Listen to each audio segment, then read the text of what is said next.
আমাকে মারলে তুমি বিধবা হয়ে যাবে, বাচ্চা কাচ্চার মাও হতে পারবে না। আচমকাই মল্লিকার চোখে জলরাশির বিচরণ শুরু হলো।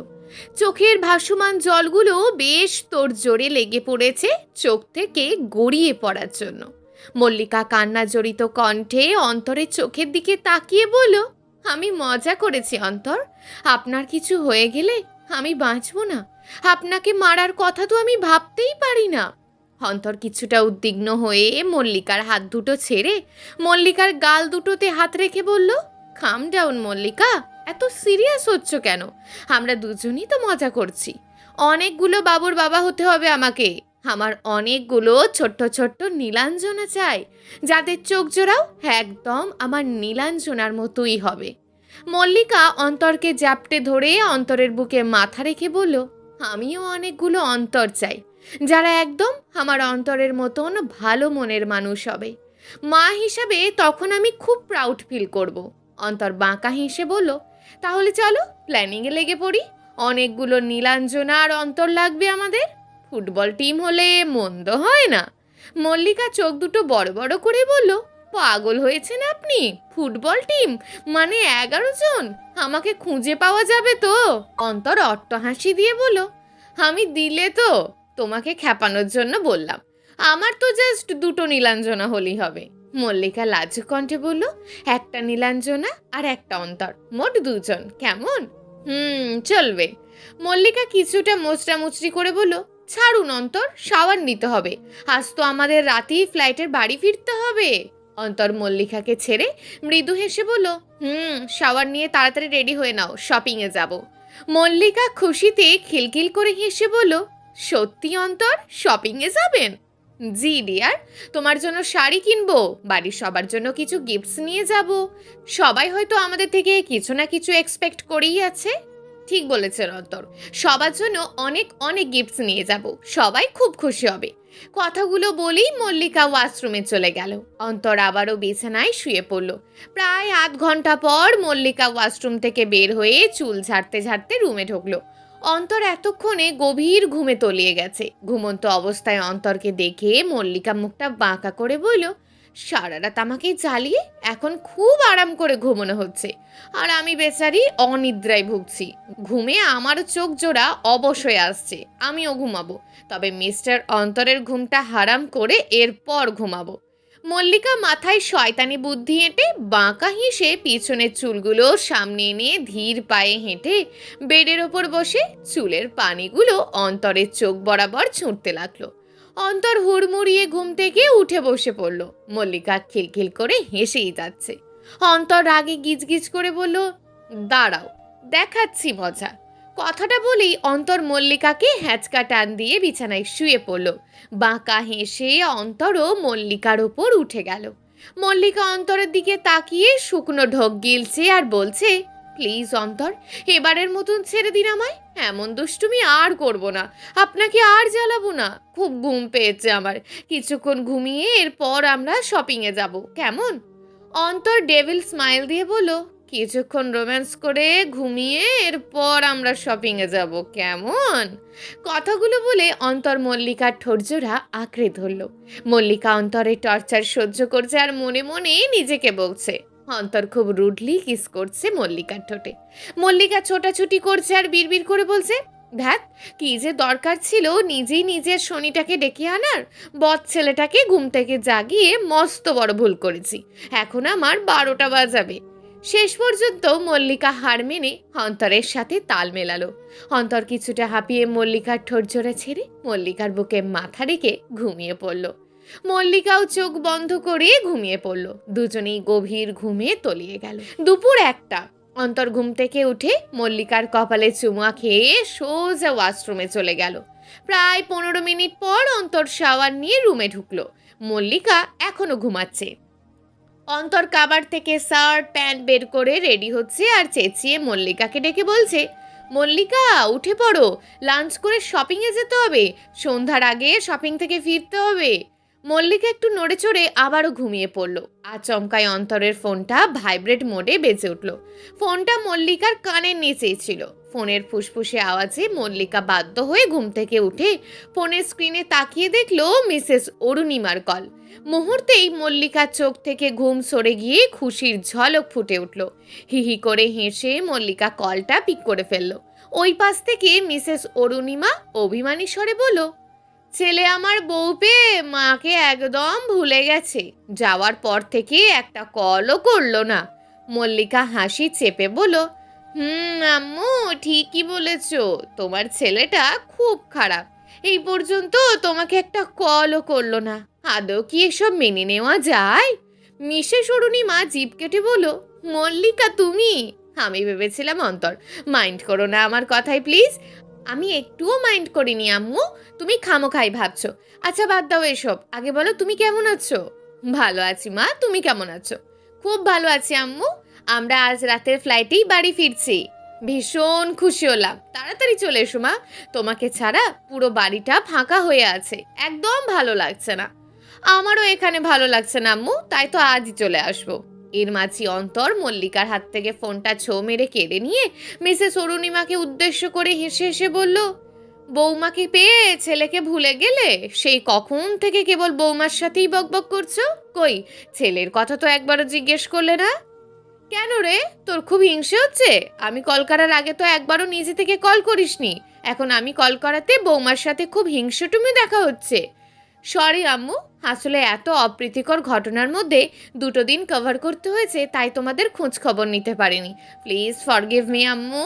মিসেস অরুণিমা কিছুটা উদ্বিগ্ন নিয়ে বলল, কি হয়েছে বাবা? তোর কথার আগামাথা আমি কিছুই বুঝছি না, প্লিজ ক্লিয়ারলি বল।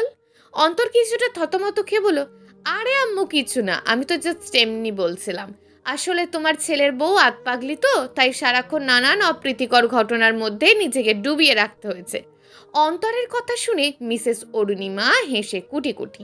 পিছন থেকে মল্লিকা অন্তরের কথা আড়ি পেতে শুনছিল। খপ করে অন্তরের হাত থেকে ফোনটা ছিনিয়ে নিয়ে মল্লিকা মিসেস অরুণিমাকে উদ্দেশ্য করে বলল, আম্মু ফোনটা রাখো তো, তোমাকে পরে কল করে নিব, আগে তোমার ছেলের একটা ব্যবস্থা করি। মল্লিকা ঠুস করে ফোনটা কেটে দিয়ে অন্তরের কলার চেপে ধরে দাঁত কিরমির করে বলল, কি? আমি আতপাগল? আমি অপ্রীতিকর ঘটনা ঘটিয়েছি? অন্তর বাঁকা হেসে বলল, আমাকে ঘাটিও না মিস নীলাঞ্জনা, না হয় আজও ফেরা হবে না। গতকাল রাতের মতন আজও ভীষণ জ্বালাবো, তখন কিন্তু কেঁদে কেটেও আমার হাত থেকে ছাড় পাবে না। আমি বেশ রোম্যান্টিক মুডে আছি। মল্লিকা তাড়াতাড়ি করে অন্তরের শার্টের কলার ছেড়ে অনেকটা শুকনো ঢোক গিলে বলল, থাক বাপু, ছেড়ে দিয়েছি, আর আপনাকে খেপাবো না। আপনিও আর আমাকে জ্বালাবেন না, এই বলে দিলাম। কথাগুলো বলেই মল্লিকা রেডি হতে ব্যস্ত হয়ে পড়ল। মল্লিকার অবস্থা দেখে অন্তর মনে মনে হেসে নাজেহাল। অন্তর কিছুটা সিরিয়াস হয়ে পিছন থেকে মল্লিকাকে উদ্দেশ্য করে বলল, মল্লিকা, বাড়ি পৌঁছে এখানে ঘটা কোনো ঘটনাই আম্মু আব্বুকে বলো না। আমি চাই না ওরা অযথা টেনশন করুক, যা হওয়ার তো হয়েই গেছে, এসব নতুন করে ঘেঁটে লাভ নেই। মল্লিকা অন্তরের দিকে ফিরে বলল, আপনি যা বলবেন তাই হবে অন্তর, আমিও চাই না আম্মু আব্বু উটকো টেনশন করুক। অন্তর মুচকি হেসে বেডের ওপর বসলো। মল্লিকার সাজতে ব্যস্ত হয়ে পড়ল। প্রায় আধ ঘন্টা পর মল্লিকা রেডি হয়ে সাইড ব্যাগটা হাতে নিয়ে পিছু ঘুরে অন্তরের দিকে তাকালো। অন্তর বেশ ব্যস্ত মল্লিকাকে দেখতে। অ্যাশ কালার শাড়ির সাথে ম্যাচিং করা সিম্পল কানের দুল, নাকে ডায়মন্ডের বড় নাকফুল, চোখে মোটা করে কাজল, ঠোঁটে লাল লিপস্টিক, চুলটা মাঝে সিটি করে ছেড়ে দিয়েছে মল্লিকা। অন্তর কিছুক্ষণ মল্লিকার দিকে তাকিয়ে থেকে মুচকি হেসে মল্লিকার কাঁধে হাত রেখে রুম থেকে বের হয়ে গেল। রেস্টুরেন্টে বসে অন্তর বাঙালি খাবার অর্ডার করে মল্লিকাকে নিয়ে খেয়ে দিয়ে রেস্টুরেন্ট থেকে বের হয়ে শপিং কমপ্লেক্সের দিকে রওনা হলো। ক্যাবে পাশাপাশি বসে আছে দুজন। ড্রাইভার এক মনে ক্যাব ড্রাইভ করছে। হালকা বাতাসে মল্লিকার চুলগুলো উড়ছে। অন্তরের কেমন ঘোর লেগে আসছে। ড্রাইভারের দিকে একবার তাকিয়ে অন্তর সুযোগ বুঝে মল্লিকাকে হ্যাঁচকা টান দিয়ে ওর বুকের সাথে মিশিয়ে নিল। মল্লিকা চোখ লাল করে অন্তরের দিকে তাকিয়ে আছে। অন্তর বাঁকা হেসে মল্লিকার ঠোঁট জোড়া দখল করে নিল। মল্লিকা বেকুব হয়ে অন্তরের দিকে তাকিয়ে আছে। প্রায় 10 মিনিট পর অন্তর মল্লিকাকে ছেড়ে ক্যাবের সিটে মাথা এলিয়ে দিল। মল্লিকা অন্তরের থেকে খানিকটা দূরে বসে মুখ ফুলিয়ে রেখেছে আর বিড়বিড় করে বলছে, হানিমুন এসেছে বলে 16 আনা পুষিয়ে নিচ্ছে, একটুও ছাড় দিচ্ছে না, আর জীবনেও হানিমুনে আসবো না। লোকটা যেখানে যেখানে সিন ক্রিয়েট করছে, ভাগ্যিস ড্রাইভার পিছু ফিরে তাকায়নি, না হয় লজ্জায় মাথা কাটা যেত। এসব ভাবতে ভাবতেই গাড়ি এসে পৌঁছে গেল শপিং কমপ্লেক্সের সামনে। অন্তর আগে ক্যাব থেকে বের হয়ে ক্যাবের ভাড়া মিটিয়ে দিল। মল্লিকা দরজা খুলে ক্যাব থেকে নেমে অন্তরের পাশে দাঁড়ালো। অন্তর মুচকি হেসে মল্লিকার হাত ধরে শপিং কমপ্লেক্সে ঢুকে গেল। মল্লিকা মুখটা হাঁ করে শপিং কমপ্লেক্সটাকে ঘুরে ঘুরে দেখছে। বিশাল বড় শপিং কমপ্লেক্সটা, চারিদিকে মানুষ পিঁপড়ের মতন চলাচল করছে। অন্তর মল্লিকার হাতটা শক্ত করে ধরে রেখেছে। হাতটা একটু ছুটে গেলেই হারিয়ে যাওয়ার সম্ভাবনা অধিক। অন্তর রিস্ক নিতে চাইছে না, তাই সে মল্লিকাকে এক হাতের বন্ধনীতে ভালো করে আষ্টে পিষ্টে ধরেছে। মল্লিকা হিহি করে হেসে চারপাশটা চোখ বোলাচ্ছে। অন্তর ফার্স্টে মেয়েদের শোরুমে গেল।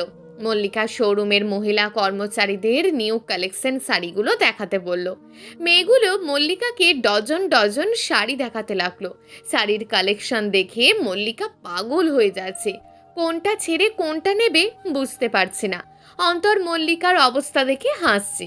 কিছুক্ষণ হেসে অন্তর মল্লিকার কানে ফিসফিসিয়ে বলল, যে কটা ভালো লাগে নিয়ে নাও মল্লিকা, চাইলে সবও নিয়ে নিতে পারো। অনন্যা, মল্লরাপু, আম্মু, শাশুড়ি আম্মু সবার জন্য নিয়ে নাও। মল্লিকা দাঁত বের করে হেসে বলল, সবগুলোই নিয়ে নি, 10টা শাড়ি আছে এখানে। 5টা শাড়ি কিন্তু আমার, 2টো অনন্যার, একটা শাশুড়ি আম্মুর, একটা মল্লরাপুর আর একটা আমার আম্মুর। কেমন? অন্তর মল্লিকার গাল টেনে বলল, ওকে নীলাঞ্জনা, নিয়ে নাও। মল্লিকা ক্লোজ আপ হাসি দিয়ে মেয়েগুলোকে বলল শাড়িগুলো প্যাক করে দিতে। অন্তর বিল চুকিয়ে এক হাতে শপিং ব্যাগ নিয়ে নিল, অন্য হাতে মল্লিকাকে শক্ত করে ধরল।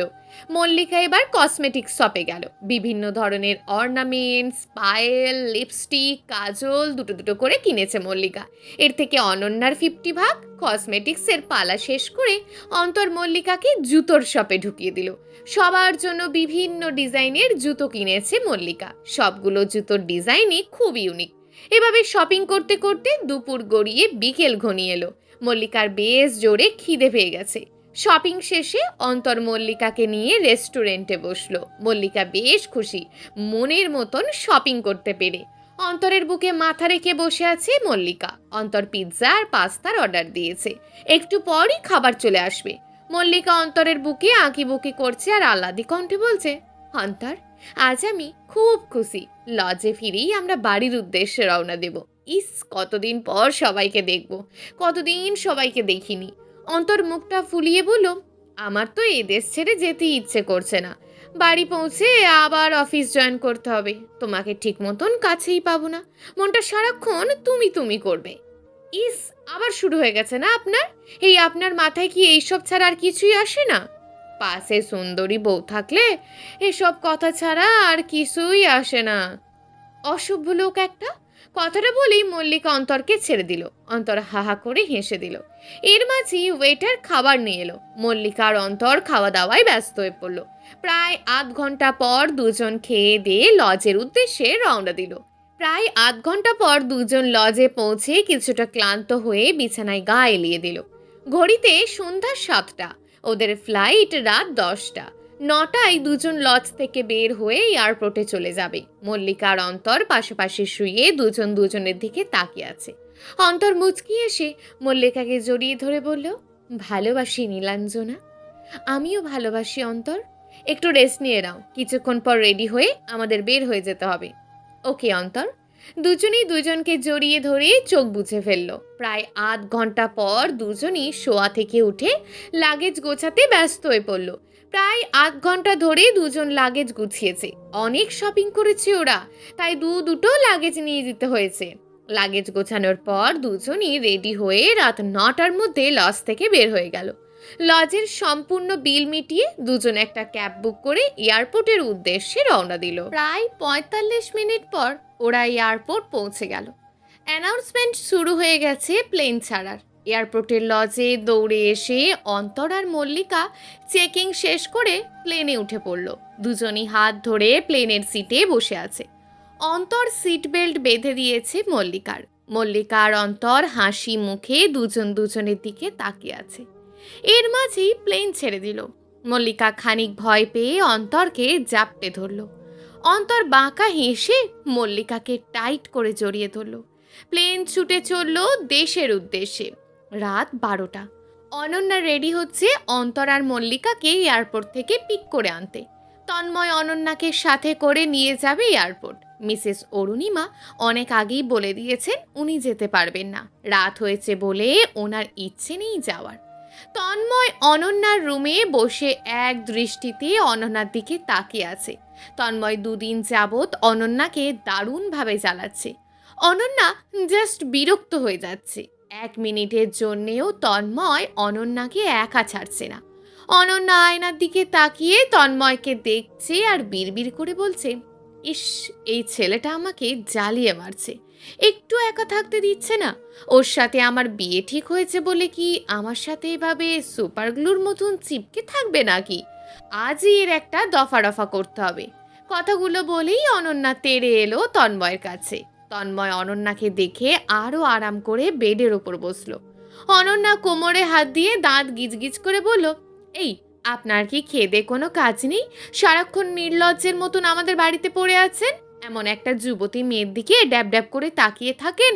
বলি, আপনার কি লাজ লজ্জা নেই? তন্ময় বাঁকা হেসে বসা থেকে দাঁড়িয়ে অনন্যার দিকে ঝুঁকে মিনমিন করে বলল, তুমি শুধু একটা যুবতী মেয়েই নও, তুমি আমার উডবি ওয়াইফ। অন্তর ভাইয়া দেশে ফিরলেই আমি তোমাকে বিয়ে করব।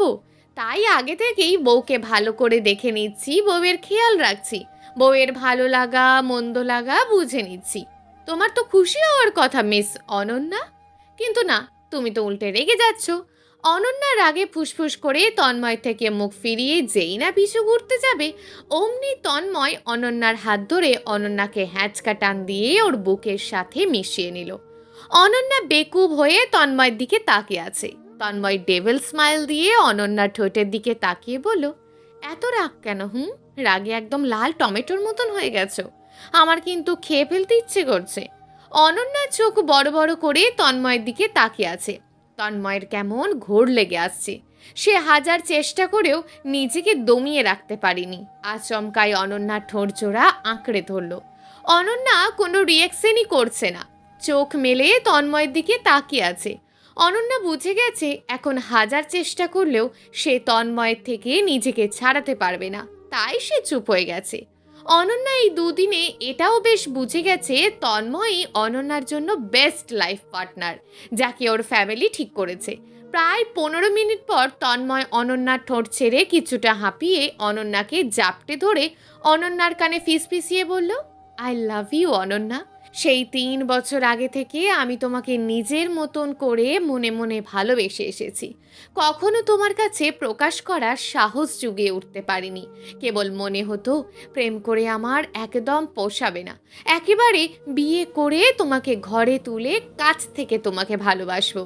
তাই দেরি না করে অন্তর ভাইয়াকে আমার মনের কথাটা জানাই। দেখো আমার কি ভাগ্য, অন্তর ভাইয়াও সাথে সাথে রাজি হয়ে যায়।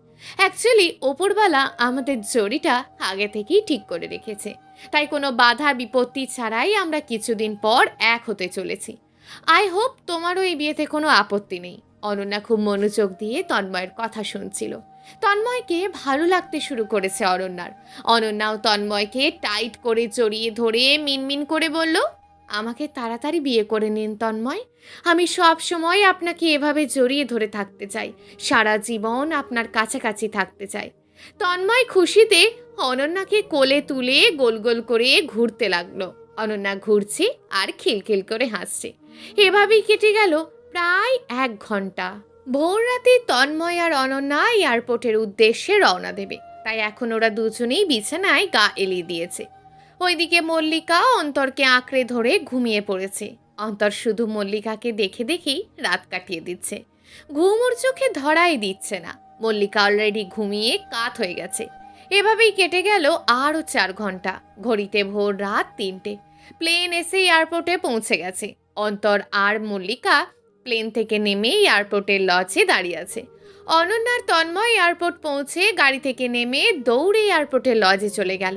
এয়ারপোর্টের ফার্স্ট গেটে ঢুকেই অনন্যার তন্ময় অন্তর আর মল্লিকাকে দেখতে পেল। খুশিতে অনন্যা দৌড়ে গিয়ে মল্লিকার অন্তরকে জাপটে ধরল। মল্লিকা ঘুমে চোখ মেলতে পারছে না, প্রচণ্ড ঘুম চোখে ওর। মল্লিকা ঢুলু ঢুলু চোখে অনন্যার দিকে তাকিয়ে হাসছে। তন্ময়কে দেখে মল্লিকা কপাল কুঁচকে তাকিয়ে আছে। তন্ময় এক গাল হেসে বলল, ভাবি কেমন আছেন? মল্লিকা অস্পষ্ট কণ্ঠে বলল, ভালো আছি। কথাটা বলেই মল্লিকা অন্তরের কাঁধে মাথা রেখে বড় একটা হাই তুলে আবারও ঘুমিয়ে পড়ল। অন্তর অনন্যার তন্ময় হাহা করে হেসে দিল। এতে মল্লিকার কি, মল্লিকা তো ঘুমাচ্ছে। অন্তর কিছুক্ষণ হেসে মল্লিকাকে আতকোলা করে তুলে নিল। তন্ময় আর অনন্যা লাগেজ দুটো টেনে টুনিয়ে এয়ারপোর্ট থেকে বের করলো। এয়ারপোর্ট থেকে বের হয়ে ওরা গাড়িতে লাগেজ সহ উঠে পড়লো। তন্ময় ড্রাইভিং সিটে বসেছে, তার পাশেই অনন্যা বসেছে। অন্তর মল্লিকাকে নিয়ে ব্যাক সিটে বসেছে। মল্লিকা অন্তরের বুকে গুটিসুটি মেরে ঘুমিয়ে আছে। অন্তর সিটে মাথা এলিয়ে চোখ বন্ধ করে রেখেছে। তন্ময় ড্রাইভ করছে আর অনন্যার হাত ধরে টানাটানি করছে। অনন্যা কিছুক্ষণ পর পর চোখ লাল করে তন্ময়ের দিকে তাকাচ্ছে। তন্ময় অট্ট হেসে অনন্যাকে আরো বেশি করে খেপাচ্ছে। মাঝে মাঝে সুযোগ বুঝে তন্ময় অনন্যার গালে চুমাও খেয়ে দিচ্ছে। অনন্যা জাস্ট অতিষ্ঠ হয়ে গাড়ির দরজার সাথে চিপকে বসেছে। তন্ময় কিছুটা মন খারাপ করে এক মনে ড্রাইভ করছে। প্রায় 1 ঘন্টা পর গাড়ি এসে পৌঁছে গেছে অন্তরের বাড়ির সামনে। গাড়ি থেকে নেমে অন্তর মল্লিকাকে কোলে নিয়ে বাড়ির ভিতর ঢুকে গেল। তন্ময় আর অনন্যা আবারও লাগেজগুলো গাড়ি থেকে বের করে বাড়ির ভেতর ঢুকিয়ে নিল। মিসেস অরুণিমা অন্তরদের জন্য ওয়েট করতে করতে রুমে গিয়ে ঘুমিয়ে পড়েছে।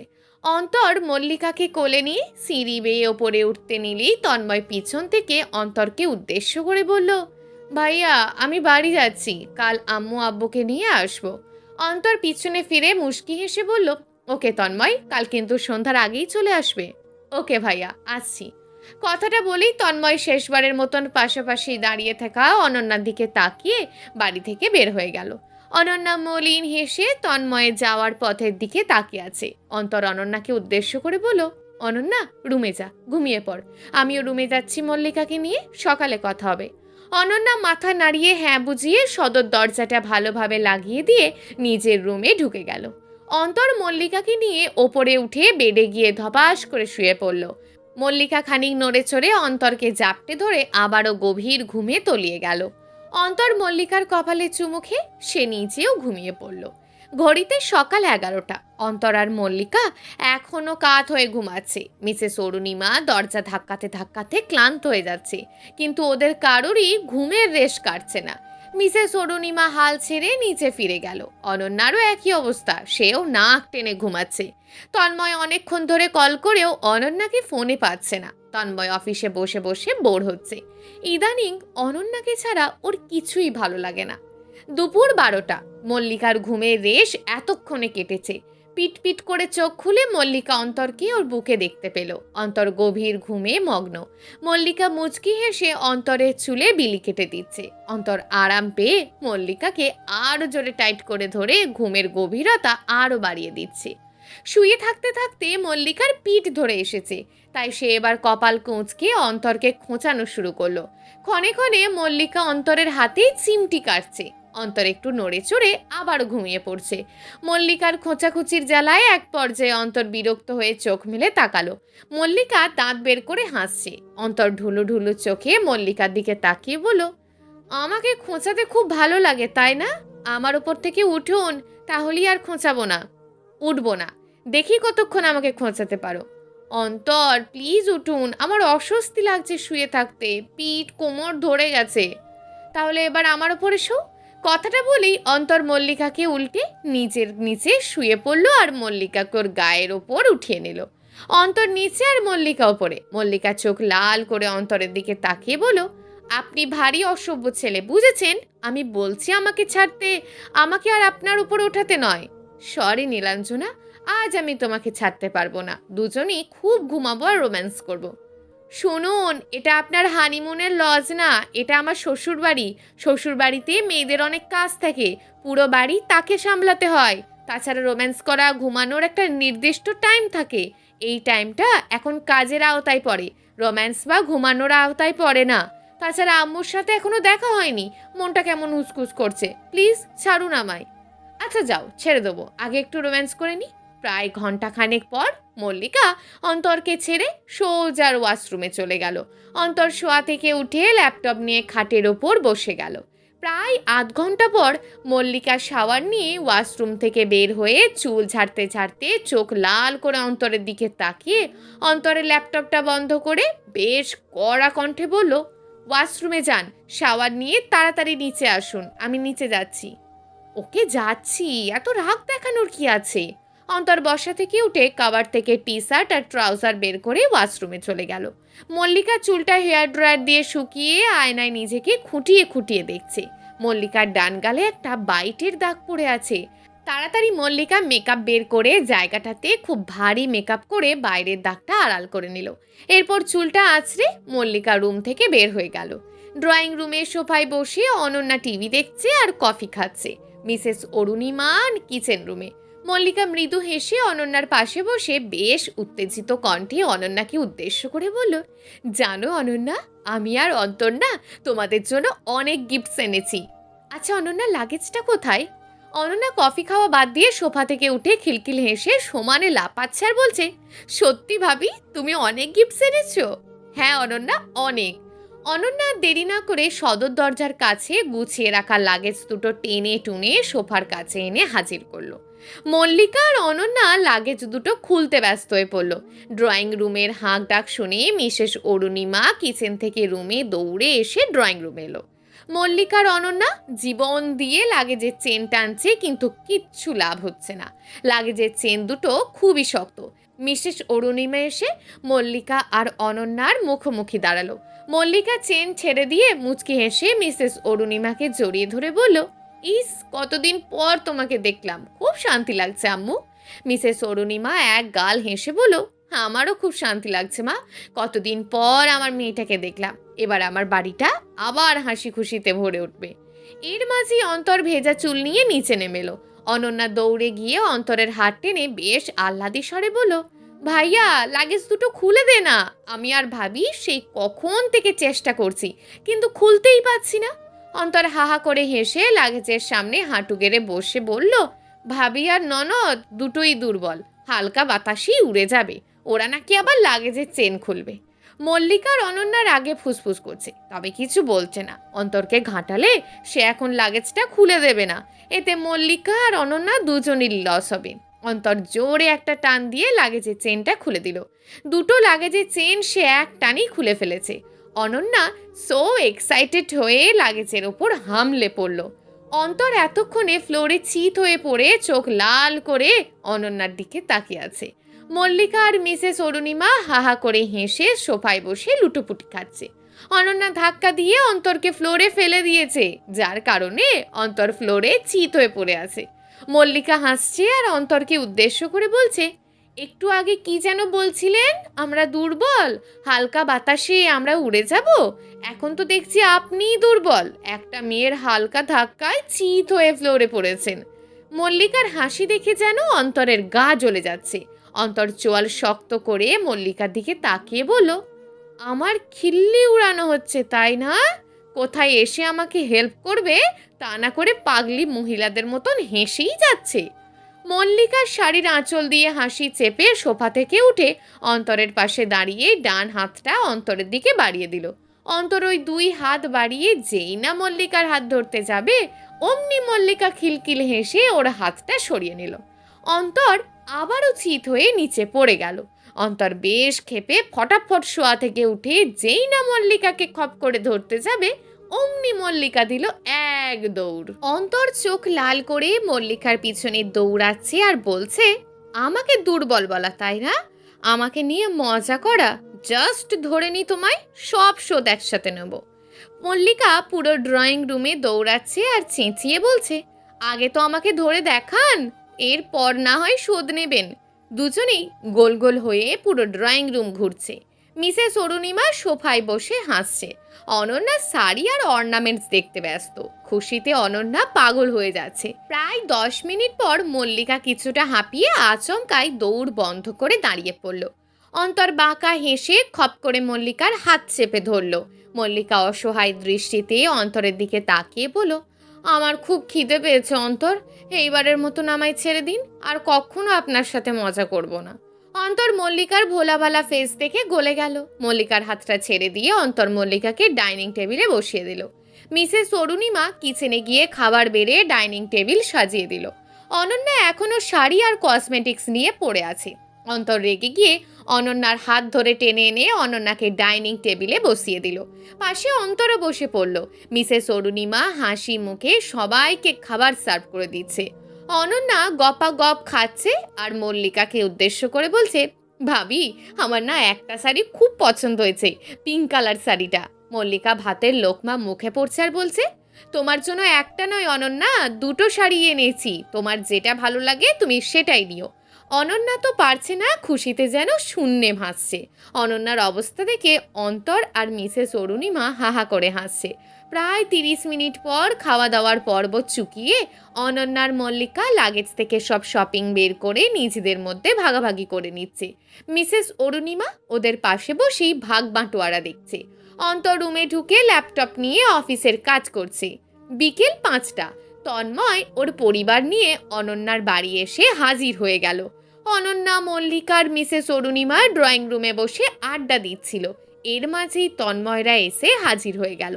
অনন্যা খানিকটা লজ্জা পেয়ে ড্রয়িং রুম ছেড়ে নিজের রুমে চলে গেল। মল্লিকা বেশ অবাক হয়ে তন্ময়দের দেখছে। অনন্যার বিয়ের ব্যাপারে মল্লিকা কিছুই জানে না। অন্তর মল্লিকাকে কিছুই বলেনি। তন্ময়ের আম্মু আব্বু বেশ বিনীত কণ্ঠে অনন্যার আম্মুর সাথে কথা বলছে। তন্ময় মাথা নিচু করে বসে আছে। মল্লিকা আগা মাথা কিছু না বুঝে সিঁড়ি বেয়ে ওপরে উঠে গেল।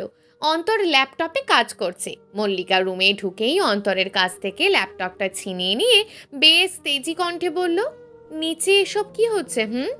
অন্তর এক ভুরু উঁচু করে বলল, কি হচ্ছে? এয়ারপোর্টে যে ছেলেটা আমাদের পিক করতে এসেছিল, সেই ছেলেটা ওর ফ্যামিলি নিয়ে এসেছে।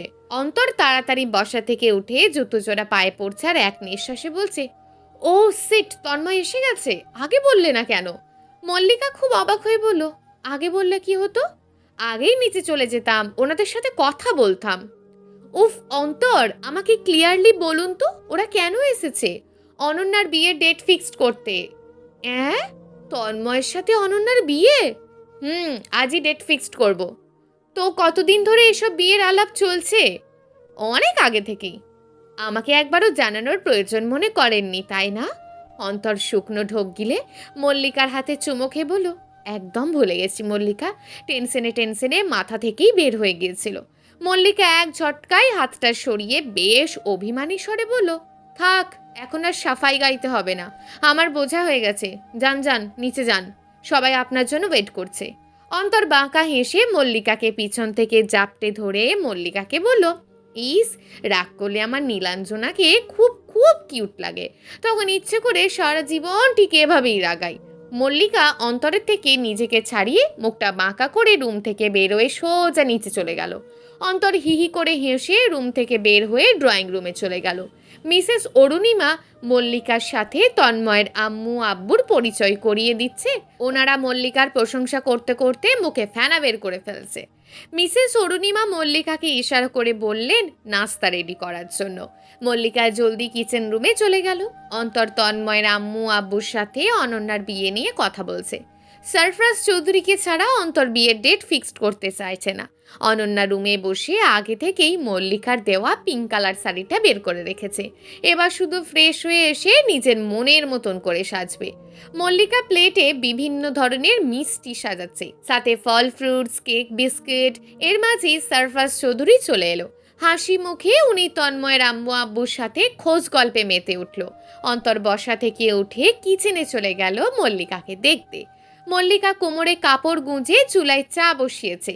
মল্লিকার লুক দেখে অন্তর হাহা করে হেসেই যাচ্ছে। মল্লিকার পাশে দাঁড়িয়ে অন্তর বলল, সামান্য চা বানাবে, এতে এভাবে কাপড় গোজার কি আছে? তোমাকে দেখে মনে হচ্ছে হাঁড়ি হাঁড়ি ভাত তরকারি রান্না করছো। তুমি পারো বটে মল্লিকা, হাসিয়ে ছাড়লে আমায়। মল্লিকা চোখ লাল করে রান্না করার খুন্তি নিয়ে অন্তরের মুখের কাছে তেড়ে এসে বলল, চুপ, একদম চুপ, না হয় এক্ষুনি গরম খুন্তিটা গায়ে লাগিয়ে দেব। আমার যেভাবে ইচ্ছে হবে আমি সেভাবে কাপড় গুছে রাখবো, এতে আপনার কি? আসলে আপনার কাজ নেই খেয়ে দিয়ে, বুঝেছেন? আজরাইয়া মানুষ তো, তাই অকারণে আমার পিছনে লাগতে এসেছেন। অন্তর আপাতত হাসিটা চেপে মল্লিকার চোখের দিকে তাকিয়ে বলল, কাল থেকে আর জ্বালাবো না, আজকের দিনটাই আমাকে সহ্য করে নাও, ওকে? মল্লিকা মুখটা কালো করে বলল, কাল কোথায় যাবেন অন্তর? কোথায় আবার, অফিসে? কাল থেকে তো সব আবার আগের মতন শুরু করতে হবে। রাত হবে ফিরতে, তাই না? কমসে কম 10টা-11টা তো বাজবেই। মল্লিকা অন্তরের থেকে মুখটা ফিরিয়ে চুলা থেকে চাটা নামিয়ে কাপে ঢালছে। অন্তর বেশ বুঝতে পেরেছে মল্লিকা মন খারাপ করেছে। অন্তর আহ্লাদি কণ্ঠে মল্লিকাকে পিছন থেকে জড়িয়ে ধরে বলল, ওলে বাবালে, আমার নীলাঞ্জনা দেখছি আমাকে এখন চোখে চোখে হারাচ্ছে। আমাকে কাল থেকে কাছে পাবে না বলে মনটা কেমন খারাপ করে ফেলেছে। বয়েই গেছে আপনার জন্য মন খারাপ করতে। দেখি ছাড়ুন, চা বানানো হয়ে গেছে, নাস্তা সাজানো হয়ে গেছে, এবার শুধু সার্ভ করতে হবে। অন্তর মল্লিকাকে ছেড়ে নাস্তার ট্রেটা হাতে নিয়ে মল্লিকার দিকে তাকিয়ে বলল, আমি নাস্তার ট্রেটা নিয়ে যাচ্ছি, তুমি চায়ের ট্রেটা নিয়ে এসো। মল্লিকা মুচকি হাসলো। অন্তর চোখ মেরে নাস্তার ট্রেটা নিয়ে ড্রয়িং রুমে চলে গেল। মল্লিকা মৃদু হেসে চায়ের ট্রেটা নিয়ে ড্রয়িং রুমে চলে গেল। অন্তর আর মল্লিকা টেবিলের ওপর চায়ের ট্রেটা আর নাস্তার ট্রেটা সাজিয়ে দিল। মিসেস অরুণিমা হেসে হেসে মল্লিকাকে উদ্দেশ্য করে বলল, মল্লিকা যাও, অনন্যাকে রেডি করিয়ে নিয়ে এসো। মল্লিকা মাথা নাড়িয়ে চলে গেল অনন্যার রুমে। অনন্যার রুমে ড্রেসিং টেবিলের দিকে চোখ বুলিয়েই মল্লিকা বড় বড় চোখে তাকিয়ে আছে অনন্যার দিকে। অনন্যার সেজে গুজে বিয়ে বাড়ি হয়ে আছে। পিঙ্ক কালার শাড়ি, সাথে ম্যাচ করা অর্নামেন্টস, চোখে মোটা করে কাজল, ঠোঁটে লাল লিপস্টিক, চুল ছেড়ে মাছ সিথি বরাবর টিকলি, হাত ভর্তি পিঙ্ক কালার চুড়ি। মল্লিকা অনন্যার পাশে দাঁড়িয়ে আয়নাতে অনন্যার প্রতিচ্ছবির দিকে তাকিয়ে বলল, তুমি সেজে গুজে রেডি? অনন্যা লাজুক হাসি দিয়ে বলল, ভাবি রেডি। আমাকে কেমন লাগছে বলো তো? ফার্স্ট ক্লাস লাগছে। মল্লিকা এখন চোখ বড় বড় করে অনন্যার দিকে তাকিয়ে আছে। অনন্যা কৌতূহলী দৃষ্টিতে মল্লিকার দিকে তাকিয়ে বলল, কি হয়েছে ভাবি, এভাবে তাকিয়ে আছো কেন? তোমার স্পিড দেখে তো আমি হয়রান। আমি তো ভেবেছিলাম আমি এসে তোমাকে সাজিয়ে দেব, কিন্তু হলো তো পুরো উল্টো। অনন্যা দাঁড় বের করে হেসে বলল, ও আচ্ছা এই ব্যাপার। আমি তো ভাবছিলাম কি নাকি। আসলে ভাবি আমি নিজে সাজতেই পছন্দ করি। মল্লিকা মুচকি হেসে বলল, ভালো হয়েছে বলো, আমার কাজ কমে গেল। এবার শুধু তোমাকে নিয়ে ওদের সামনে বসিয়ে দিলেই হবে। কথাটা বলেই মল্লিকা হাহা করে হেসে দিল। অনন্যাও মল্লিকার সাথে তাল মিলিয়ে হাসছে। অনেকক্ষণ হাসাহাসির পর মল্লিকা অনন্যার মাথায় একটা বড় ঘোমটা টেনে দিয়ে অনন্যাকে রুমে থেকে বের করে সৌজের ড্রয়িং রুমে নিয়ে চলে গেল। তন্ময়ের আম্মুর পাশে অনন্যাকে বসিয়ে দিয়েছে মল্লিকা। অনন্যার লজ্জা পেয়ে মুখটা নিচু করে রেখেছে। তন্ময় আর চোখে অনন্যার দিকে তাকাচ্ছে। তন্ময়ের আম্মু মৃদু হেসে অনন্যার মুখ থেকে ঘোমটাটা সরিয়ে অনন্যার দিকে তাকিয়ে বলল, আমাদের অনন্যা মা তো দিন দিন আরো বেশি বেশি গ্লো করছে, দেখলে তো চোখ ধাঁধিয়ে যায়। উপস্থিত সবাই তন্ময়ের আম্মুর কথায় খিলখিল করে হেসে দিল। অনন্যা লজ্জায় মূর্ছা যাচ্ছে।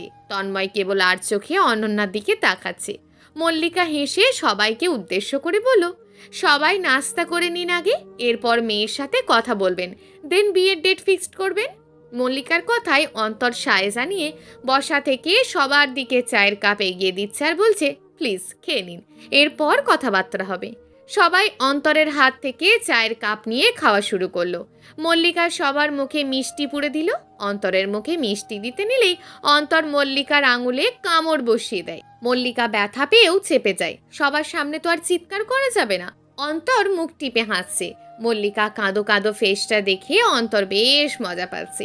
মল্লিকা অন্তরের দিকে তাকিয়ে রাগে ফুঁসছে। প্রায় 15 মিনিট পর সবাই খাওয়া দাওয়া সেরে মূল কথায় এলো। তন্ময়ের আব্বু সরফরাজ চৌধুরীকে উদ্দেশ্য করে বলল, তো সরফরাজ ভাই চলেন, এবার ভালো দেখে একটা বিয়ের ডেট ফিক্সড করে ফেলি। সরফরাজ চৌধুরী হেসে বলল, আই থিঙ্ক সামনের শুক্রবার বিয়ের ডেটটা ফিক্সড করা হলেই ভালো হবে। সব দিক বিবেচনা করে পার্সোনালি আমার মনে হচ্ছে সামনের শুক্রবারটাই ঠিক আছে। এবার আপনাদের মতামত জানার পালা। তন্ময়ের আব্বু সরফরাজ চৌধুরীর সাথে হাত মিলিয়ে বলল, ডান।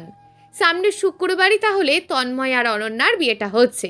আমাদের হাতে আরও 1 সপ্তাহ পড়ে আছে। আজ তো মাত্র শুক্রবার, অনেক সময় নিয়ে বিয়ের অ্যারেঞ্জমেন্টস করা যাবে। উপস্থিত সবাই বেশ খুশি।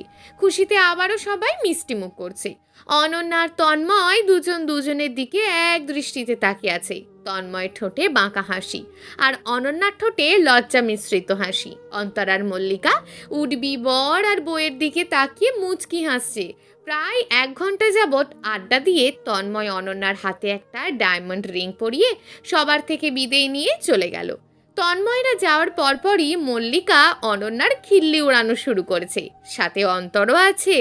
নানানভাবে ওরা অনন্যাকে লজ্জা দিচ্ছে। মিসেস অরুণিমা মনটা খারাপ করে ওদের কাহিনী দেখছে। আর 1 সপ্তাহ পর ওনার আদরের ছোট মেয়ে এই বাড়ি ছেড়ে শ্বশুর বাড়ি চলে যাবে। এসব ভেবে ওনার মন ব্যথিত হয়ে আছে। রাত 10টা, বাড়ির সবাই ডাইনিং টেবিলে ডিনার করতে বসেছে। মল্লিকা আর অরুণিমা সবাইকে সার্ভ করে নিজেরাও খেতে বসে পড়ে গেছে। খাওয়ার মাঝখানে অন্তর সবাইকে উদ্দেশ্য করে বলল, আমি ভাবছি কাল থেকে মল্লিকাকে ভার্সিটি দিয়ে আসবো। বাড়িতে বসে বসে কি করবে, কাজকর্ম তো কিছুই জানে না, তাই স্টাডিটাই কন্টিনিউ করলে বেটার হবে। অন্তরের প্রস্তাবে রাজি হয়ে মিসেস অরুণিমা আর সরফরাজ চৌধুরী মাথা নাড়িয়ে বলল, আমাদের কোনো আপত্তি নেই, তোদের যা ভালো মনে হয় তাই কর। মল্লিকা ভাতের লোকমা মুখে নিয়ে চোখ লাল করে অন্তরের দিকে তাকিয়ে বিড়বিড় করে বলল, ইস, এই ছেলেটা আর কোনো টপিক পেল না। বেছে বেছে আমার পড়াশোনার টপিকটাই পেল। কোথায় ভাবলাম বিয়ে হয়েছে, একটু চিল করব, একটু গুছিয়ে সংসার করব, তা না, এখন ঢ্যাং ঢ্যাং করে ভার্সিটি টু বাড়ি, বাড়ি টু ভার্সিটি আসা যাওয়া করতে হবে। অন্তর মল্লিকার দিকে তাকিয়ে মনে মনে হাসছে। অন্তর ঠিক বুঝতে পেরেছে মল্লিকার হিসেব মেলেনি, তাই মল্লিকা মুখটা বাংলার 5 করে রেখেছে। প্রায় 20 মিনিট পর সবাই খেয়ে দিয়ে নিজেদের রুমে চলে গেল। অন্তর আর মল্লিকার রুমে ঢুকে কম্বল মুড়ি দিয়ে শুয়ে পড়ল। অন্তর মল্লিকাকে জড়িয়ে ধরে বাঁকা হেসে মল্লিকাকে আদর করতে ব্যস্ত হয়ে পড়ল। মল্লিকা মুচকি হেসে অন্তরকে আঁকড়ে ধরে অন্তরের সাথে সায় মেলাচ্ছে। অনন্যা কম্বল মুড়ি দিয়ে শুয়ে তন্ময়ের সাথে প্রেমালাপ করছে। তন্ময় রুমের ব্যালকনিতে বসে হেসে হেসে কথা বলছে। প্রায় 1 ঘন্টা যাবৎ কথা বলার পর অনন্যার চোখ লেগে এলো। তন্ময়কে লাইনে রেখেই অনন্যা ঘুমিয়ে পড়ল। তন্ময় অনেকক্ষণ হ্যালো হ্যালো করে অনন্যার কোনো রেসপন্স না পেয়ে ফোনটা কেটে নিজেও রুমে এসে ঘুমিয়ে পড়ল। পরের দিন সকাল 8টা, মল্লিকা ঘুম থেকে উঠে শাওয়ার নিয়ে কিচেনে চলে গেছে। মিসেস অরুণিমাকে নাস্তা বানানোর কাজে হেল্প করছে। প্রায় 1/2 ঘন্টা পর অন্তর ঘুম থেকে উঠে শাওয়ার নিয়ে অফিসের জন্য রেডি হয়ে ল্যাপটপটা হাতে নিয়ে নিচে চলে গেল। মল্লিকা এতক্ষণে ডাইনিং টেবিলে নাস্তা সাজিয়ে দিয়েছে। অনন্যা ঘুম থেকে উঠে ফ্রেশ হয়ে ডাইনিং টেবিলে চলে এলো। সরফরাজ চৌধুরী রেডি হয়ে চলে এসেছে। সবাই একসাথে বসে ব্রেকফাস্ট করছে। সরফরাজ চৌধুরী কফির মগে চুমুক দিচ্ছে আর অন্তরকে উদ্দেশ্য করে বলছে, অন্তর, আজকের মধ্যেই ইনভিটেশন কার্ডগুলো ছাপিয়ে ফেলতে হবে। কাল থেকে রিলেটিভসদের বাড়িতে কার্ড বিলি করতে হবে। হাতে কিন্তু একদম সময় নেই তেমন। তুমি চিন্তা করো না আব্বু, অফিসের কাজ সেরে আজ রাতেই আমি রাতুলের দোকানে চলে যাব। অনন্যা চুজ করা ডিজাইন অনুযায়ী বিয়ের কার্ড ছাপানো হবে, আর কাল থেকে ইনভিটেশন কার্ড রিলেটিভসদের বাড়ি পৌঁছে দেওয়া হবে। সরফরাজ চৌধুরী মাথা নাড়িয়ে হ্যাঁ বোঝালো। অন্তর এবার মল্লিকাকে উদ্দেশ্য করে বলল, মল্লিকা, তাড়াতাড়ি ব্রেকফাস্ট করে নিয়ে রেডি হয়ে নাও, ভার্সিটি যেতে হবে। মল্লিকা মাথা নাড়িয়ে ব্রেকফাস্ট শেষ করে ব্রেকফাস্ট টেবিল থেকে উঠে রুমে গিয়ে কালো ড্রেস সাথে কালো ওড়না পরে রেডি হয়ে নিল। চলবে গল্প মন চাই তোকে, লেখিকা নিশাত জাহান নিশি।